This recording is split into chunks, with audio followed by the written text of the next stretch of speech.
చెప్పండి. Hi sir, నా పేరు ఏక్తా. యాక్చువల్లీ నేను సక్సెస్ఫుల్ పీపుల్ మీద ఆర్టికల్స్ రాద్దాం అనుకుంటున్నాను. సో మీతో స్టార్ట్ చేద్దాం అనుకుంటున్నాను. అవును సార్, మిమ్మల్ని చాలా మూవీ ఈవెంట్స్లో, పార్టీస్లో చూశాను. ఎప్పుడు ఏదో పరధ్యానంలో ఉన్నట్టు ఉంటారు, కానీ మీ మూవీస్ ఎంత లైవ్లీగా ఉంటాయి. మీరు మాత్రం ఏదో కోల్పోయినట్టు, బాధగా ఉన్నట్టు అలా ఉంటారు. ఎందుకలా? What is the reason behind it? ఇది అడగడానికేనా 1 వీక్ నుంచి నా ఇంటర్వ్యూ కోసం వెయిట్ చేస్తున్నాం?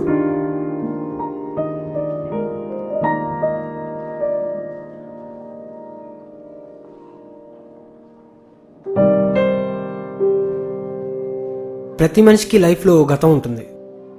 ఆ గతంలో ఎన్నో జ్ఞాపకాలు ఉంటాయి. ఆ గతాన్ని గుర్తు చేసుకుంటూ ప్రతి మనిషి బ్రతుకుతున్నాడు. అలాగే నా లైఫ్లో కూడా ఒక గతం ఉంది, ఎన్నో జ్ఞాపకాలు ఉన్నాయి. నేను కూడా ఆ గతాన్ని గుర్తు చేసుకుంటూ బ్రతుకుతున్నాను. ఏం సార్ అసలు ఆ గతం? ఏమైంది అసలు? తన పేరు మానస. తనతో ఉండే ప్రతి క్షణం నాకు ఒక కళ్ళ ఉండేది. స్టైలిష్,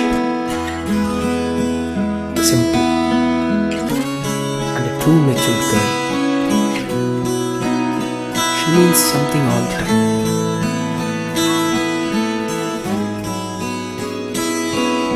నేను పాటలు బాగా వింటాను. పాటలు వింటూ తనను చూస్తూ కొన్ని పదాలు రాసేవాడిని. అవి వింటున్న ప్రతిసారి చాలా కొత్తగా అనిపించేది. మళ్ళీ కవిత ఇప్పటికీ 282 రాసావు.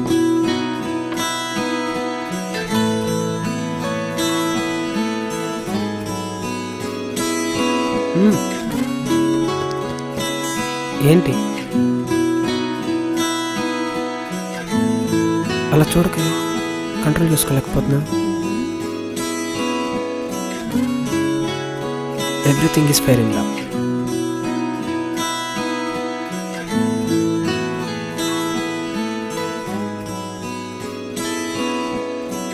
తెలియకుండానే మా మధ్య చాలా జరిగిపోయాయి. Nothing was hidden inside.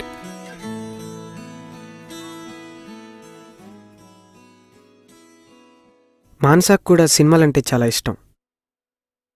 మేమిద్దరం కలిసి దాదాపుగా 2000కు పైగా సినిమాలు చూసాం. కొన్ని వందల సినిమాల గురించి మాట్లాడుకున్నాం.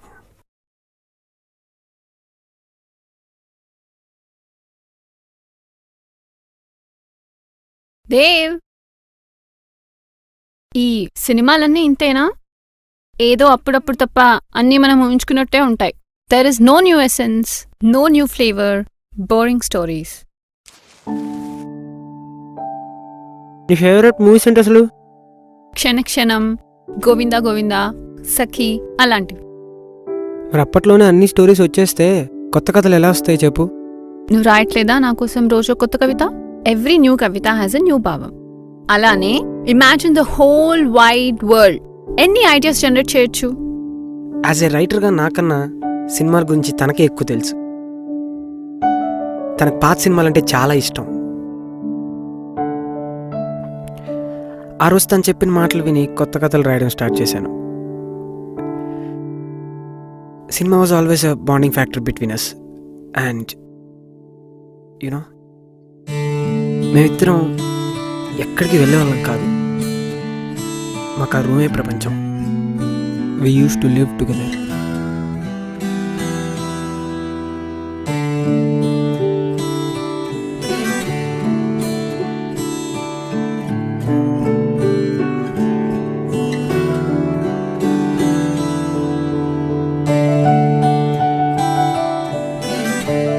తను నేను కలిసిన ప్రతిసారి ఏదో ఒక సీన్ క్రియేట్ అయ్యేది.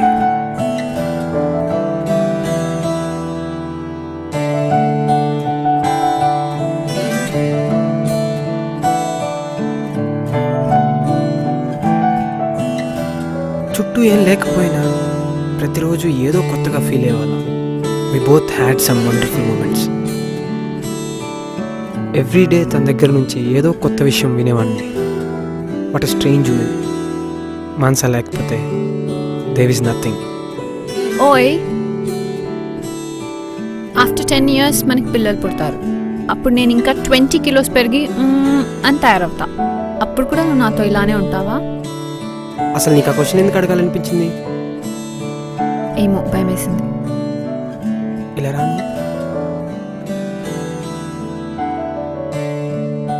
అందంగా ఉన్న ప్రతిదీ మనల్ని ఆకర్షించదు. అలానే మనతో ఉన్నది ఏది మన సొంతం అయిపోదు. అనుకోవటానికి అన్నీ బాగానే ఉంటాయి, కానీ నిజానికి వచ్చేసరికే చెప్పలేం.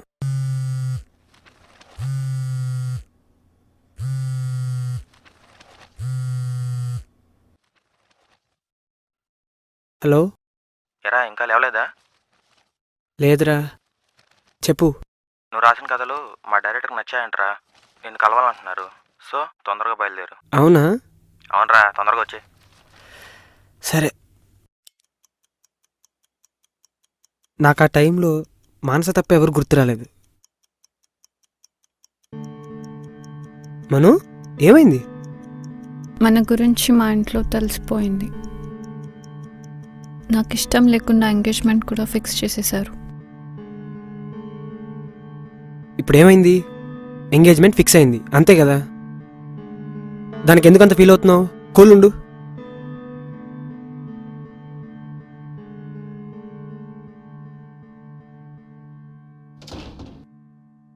వెళ్ళిపోయిందా? అయినా మీరెందుకు అలా రియాక్ట్ అయ్యారు? ఏదో చెప్పాలి కదా. రియాక్ట్ అయ్యే టైం తను నాకెక్కడిచ్చింది? నేనేదో చెప్పేలోపే వెళ్ళిపోయింది అక్కడి నుంచి. తర్వాత ఎన్నోసార్లు ఫోన్ చేద్దాం అనుకున్నాను. ఫోన్ చేశాను, ఎత్తలేదు. టెక్స్ట్ చేశాను, రిప్లై లేదు.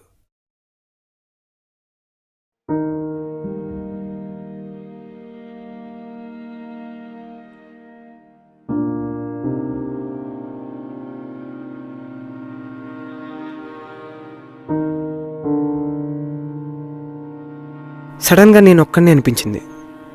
మాటలు చెప్పడానికి ఎవ్వరు లేరు. I miss her.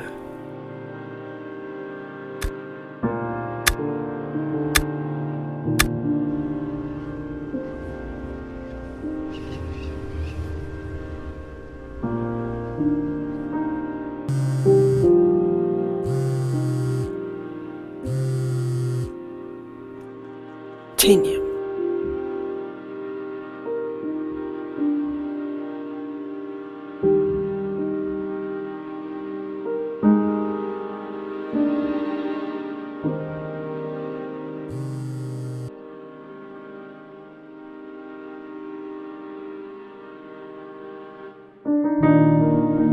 చాలా రోజుల తర్వాత మాన్సాన్ని చూశాను. She was beautiful in that moment. ఆ రోజు నీతో గడిపిన రాత్రి ఇంకా గుర్తుంది. మనం అంతా నిన్న జరిగినట్టే ఉంది.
తనకు చాలా చెప్పాలనిపించింది. ఎందుకు అలా చేసామని గట్టిగా అడగాలనిపించింది.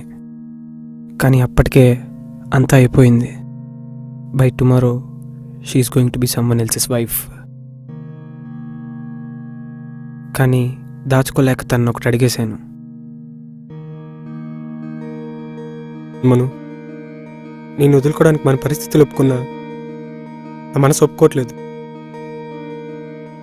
నేను ఈ క్షణం ఇప్పుడే ఇక్కడే పెళ్లి చేసుకోవాలంది మను. ప్లీజ్ ప్లీజ్ మను.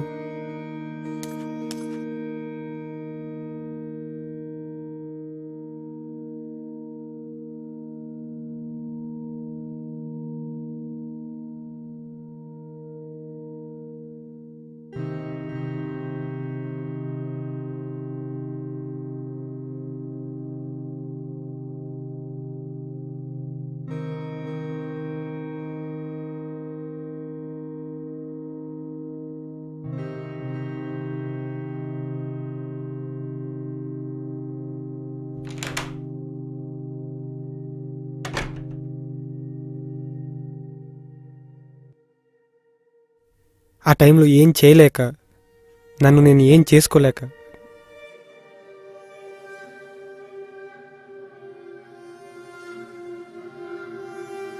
చేతికి అందింది పగలగొట్టాను.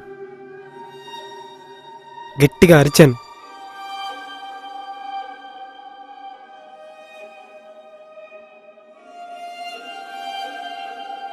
I was feeling horrible at that point of time.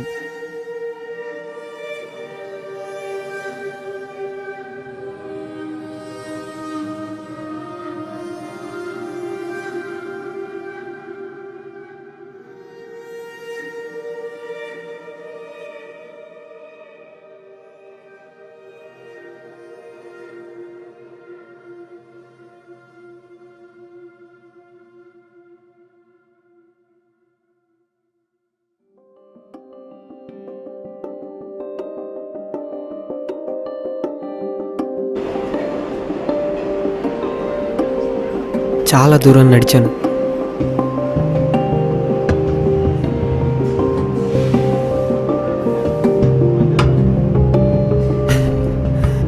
కొత్త కొత్త రహదారుల మీద ట్రావెల్ చేశాను.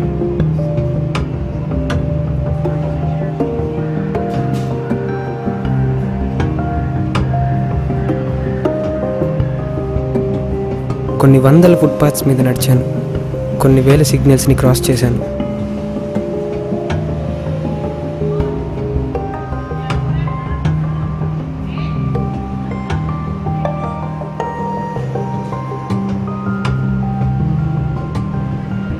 ఎన్నో కొత్తవి చూశాను. మరెన్నో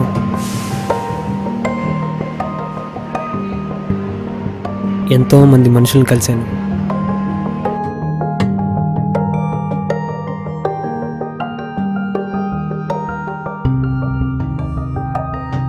అలా ముందుకు నడుచుకుంటూ జీవితాన్ని చూశాను.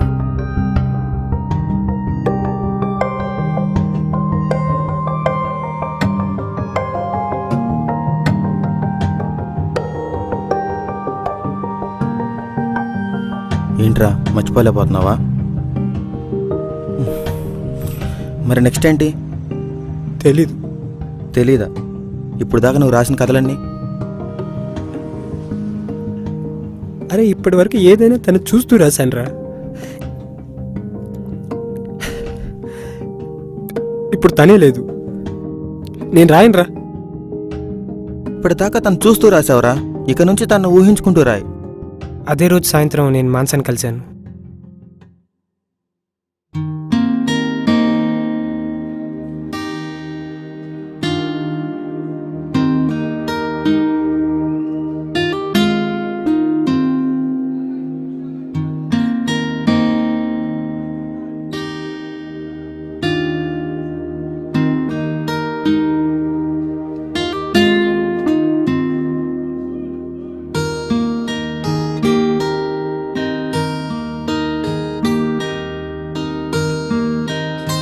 తను ఇప్పటికీ అలానే ఉంది.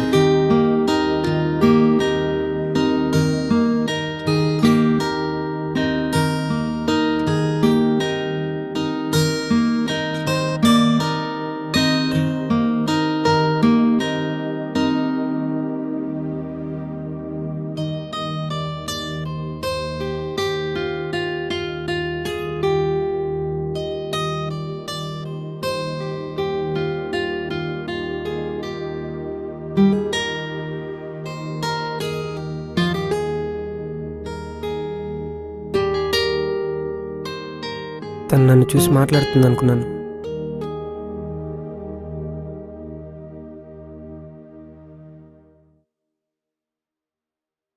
మరి మాట్లాడిందా? మాట్లాడింది.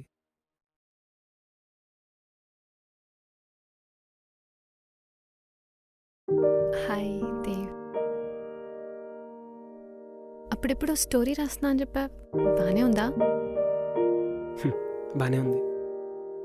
ఏం మాట్లాడవేంటి దేవ్ నేను ఇంత మాట్లాడుతుంటే? అవును, అంతా బాగుందా? అభి ఎలా ఉన్నాడు?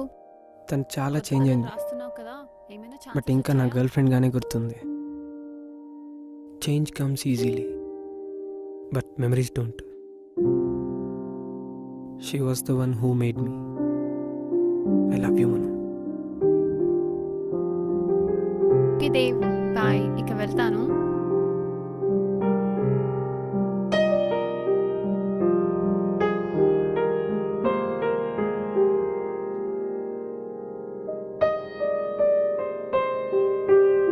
లైఫ్లో ఏది ఈజీగా రాదు. అలా వస్తే అది లైఫే కాదు. తను నా గురించి ఎందుకు ఆలోచించాలి? తనకు వేరే బాధ్యతలు ఉన్నాయి. Why should I feel sad?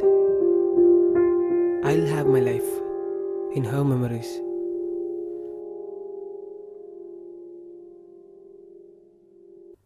I will have a new life.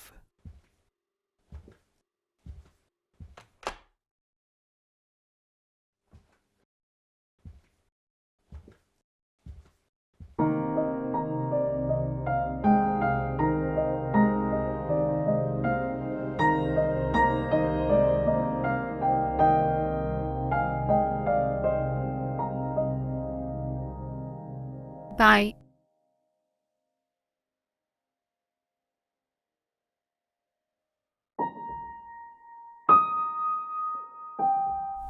క్షమించు దేవ్, ఎందుకో నీకు తెలుసు.